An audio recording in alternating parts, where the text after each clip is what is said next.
quarta aula referente ao tema NR10, Segurança e Instalações Elétricas e Serviços com Eletricidade. O objetivo desta aula é prestar esclarecimentos quanto às principais dúvidas e requisitos técnicos feitos por vocês durante o período de avaliação e de desenvolvimento das referidas aulas. Um dos principais itens questionados ou perguntados refere-se à abrangência desta norma regulamentadora. Vale esclarecer que um dos principais itens referentes a esta legislação diz respeito à abrangência da mesma, que abriga tanto o sistema elétrico de potência, concessionárias de energia elétrica, e o sistema elétrico de consumo, que refere-se ao segmento industrial. Dessa forma, a aplicação correta desta norma é necessário obrigatoriamente que esses dois sistemas sejam tratados de forma diferenciada. Outro quesito bastante questionado ou tratado refere-se à abrangência da norma no que diz respeito aos níveis de tensão existentes. Cabe um esclarecimento técnico quanto ao quesito nível de tensão, onde a norma abriga extra baixa tensão e alta tensão, sendo que o quesito média tensão, muito tratado no país,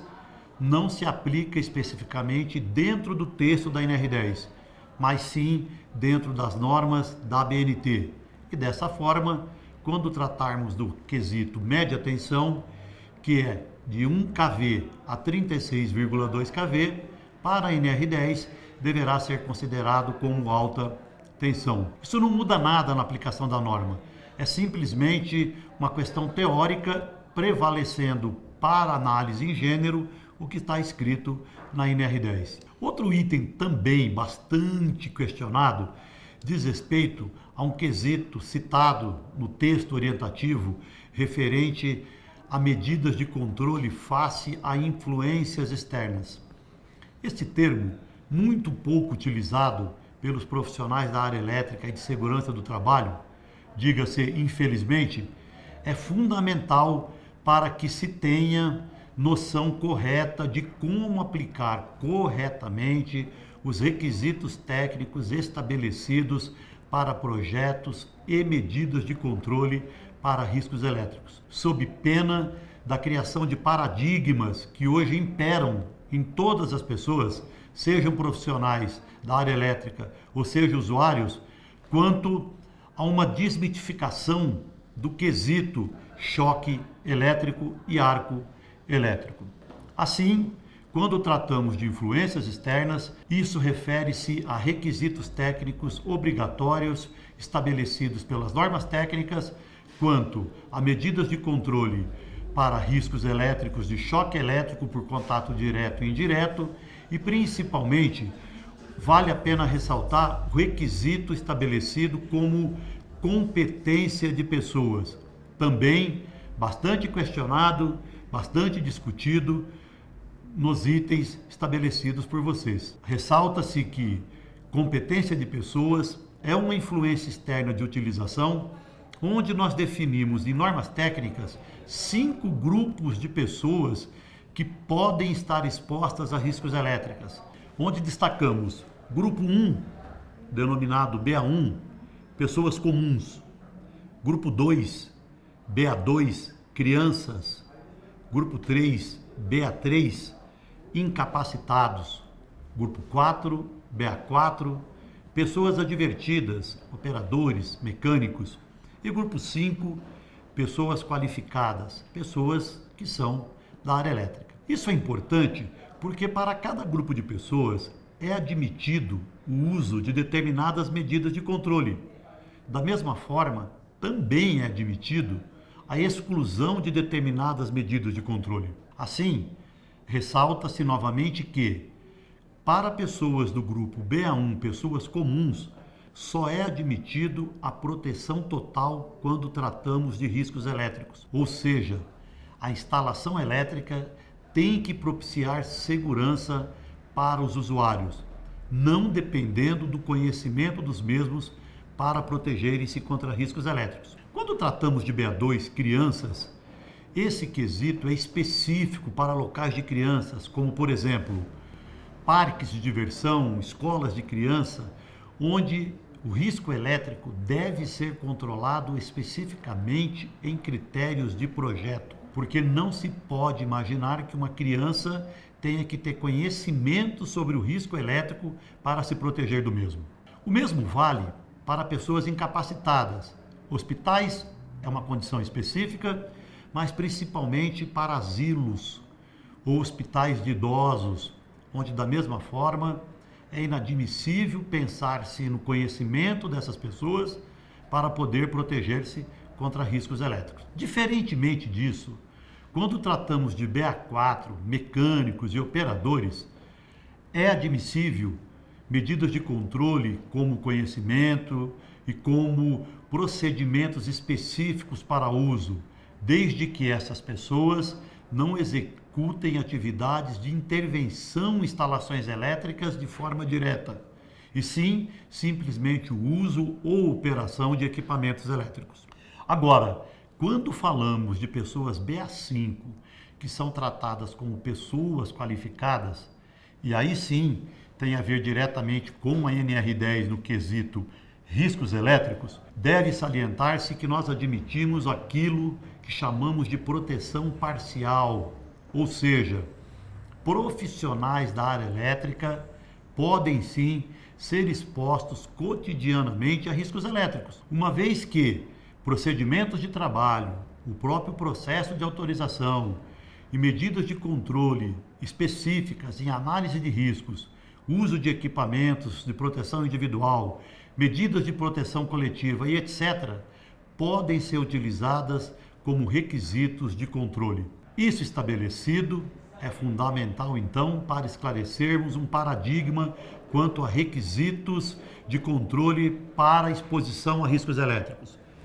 Pessoas que não são da área elétrica, obrigatoriamente, projetos de instalações elétricas devem garantir a segurança. Pessoas que executam atividades em instalações elétricas, as instalações podem até não oferecer segurança total para a proteção de riscos elétricos. Entretanto, medidas de controle adicionais devem ser consideradas quando da realização dos trabalhos através de uma análise de risco específica. Outra condição bastante questionada ou citada diz respeito à exposição às medidas de controle estabelecidas pela NR10 no item distanciamento de segurança. Dessa forma, ratificando a maioria dos comentários efetuados por vocês, realmente, as distâncias de segurança estabelecidas por essa norma regulamentadora, infelizmente, não retratam uma realidade quanto à eficaz proteção para exposição a arco elétrico. Ou seja, as distâncias de segurança denominadas zona de risco e zona controlada, cujas distâncias são estabelecidas em função de níveis de tensão, somente podem ser consideradas como seguras para o risco de choque elétrico. Sendo que, para o risco de arco elétrico, é obrigatório o cálculo de uma distância de segurança denominada LAS, limite de aproximação segura para o risco de arco elétrico, sendo que essa distância ainda não está contemplada em nenhuma norma técnica nacional e obrigatoriamente nós entendemos que deve fazer parte da revisão da norma regulamentadora, uma vez que, quando se estabelece uma distância de segurança que não retrata a real proteção dos trabalhadores e usuários, torna-se um quesito preocupante na legislação. Ressalta-se que 80% de todos os acidentes de origem elétrica na área industrial são oriundos do arco elétrico, onde mais de 80% desses acidentes ocorre em baixa tensão, causando severas queimaduras nos profissionais, inclusive a morte. Aí, novamente, a necessidade de uma análise detalhada da exposição a esse tipo de parâmetro. O que diz respeito à abrangência da norma, vale ressaltar novamente que para o sistema elétrico de potência que diz respeito a concessionárias de energia elétrica, a análise deve ser diferenciada, onde ressalta-se que não existem medidas de proteção para riscos elétricos, para choque elétrico, para profissionais que elaboram atividades no sistema elétrico de potência, redes de distribuição de energia elétrica. Da mesma forma, não existem medidas de controle para usuários, pessoas comuns que transitam pelas ruas, caso ocorra alguma falta ou algum acidente de origem elétrica que possa criar um potencial de choque elétrico para essas pessoas. Isso deve-se ao fato que não existem medidas de engenharia nas redes elétricas. A única medida de controle existente é denominada colocação fora de alcance, ou seja, redes elétricas não podem estar ao alcance de pessoas comuns acidentalmente. Infelizmente, o número de acidentes de origem elétrica com pessoas, com pedestres e com pessoas de uma forma geral que estão andando, que estão transitando, é lamentável. Infelizmente, as estatísticas não mostram essa realidade. Gostaria de ressaltar também que o principal segmento hoje no Brasil, que deve ser foco de uma análise detalhada quanto à exposição a riscos e principalmente a vocês que atuam na área de fiscalização e perícias, diz respeito a dois segmentos. Um deles, o segmento de telefonia, instalação de redes de TV a cabo,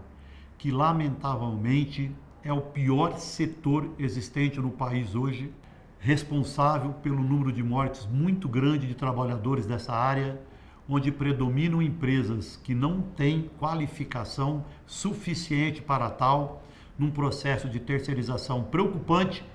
onde o Ministério Público e o Ministério do Trabalho devem obrigatoriamente fazer um tipo de fiscalização direcionada e muito precisa, porque este segmento, infelizmente, está saindo de controle. Outro segmento que vale destacar, que não foi tratado dentro do nosso curso de uma forma explícita, mas vale a pena ser retratado, diz respeito à manutenção de iluminação pública, que atualmente foi passada a concessão para as prefeituras. Ou seja, essas atividades deixarão de ser realizadas por profissionais de concessionárias de energia elétrica, estão sendo desenvolvidas por eletricistas de prefeituras, onde, infelizmente, os mesmos não têm as condições mínimas de segurança estabelecidas para a manutenção em iluminação em estruturas de concessionárias de energia elétrica, bem como empresas terceirizadas que estão realizando essas atividades. Por fim, considerando-se a exposição a riscos elétricos, ressalto novamente a necessidade de uma análise de risco específica, contemplando as medidas de controle estabelecidas pela ABNT, especificamente influências externas. E, quanto ao quesito periculosidade pelo agente eletricidade, também esclareço que, de uma forma geral, a análise do enquadramento para o pagamento do adicional de periculosidade pelo agente eletricidade, atualmente deve considerar de forma distinta profissionais que trabalham em concessionárias de energia elétrica, onde a legislação aplicável é a mesma existente desde 1985. E para a indústria, a partir de 2014, com a nova portaria do Ministério do Trabalho, a NR16 trata de forma específica o critério para enquadramento do adicional de periculosidade para profissionais da área industrial. Finalizando, vale destacar que a revisão da NR10 é destaque na última reunião realizada pela CTPP, Comissão Tripartite Paritária Permanente, onde, a pedido da bancada dos trabalhadores, esta norma deverá ser retomada e revisada, visto grande tempo que já está em vigor, onde entendemos ser oportuno dois aspectos específicos. Um deles, que seja diferenciado o sistema elétrico de potência, concessionárias de energia elétrica e telefonia e o segmento industrial, bem como o item de exposição ao risco de arco elétrico. Assim, finalizo esta videoaula e agradeço a participação de todos, onde fico à disposição para que possamos prosseguir discutindo e respondendo as dúvidas que vocês, porventura, tiverem.